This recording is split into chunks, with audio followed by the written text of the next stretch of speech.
Meron po kaming pagkukulang. Kami po ay nagpapakumbaba sa inyo. Nakikiusap po kami na sana bigyan nyo kami ng pagkakataong ituwid ang mga maling kalakaran at linisin ang aming hanay.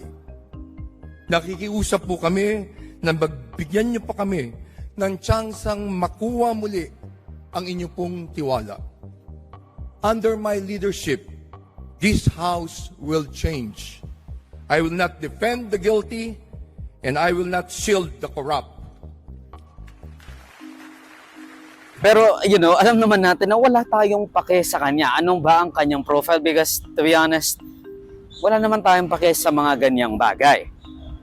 Alam naman natin siya yung napiling successor ni Romualdez. Hindi niya kalaban si Romualdez. Kasi nga walang lumaban sa kanya.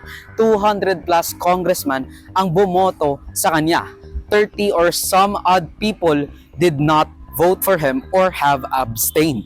Hindi niya kalaban si Romualdez kasi as I said earlier, he was the deputy speaker ni Romualdez. Parte siya ng ongoing House leadership na lumalapastangan sa kaban ng bayan. So, bakit ba napilitang mag-resign si Romualdez?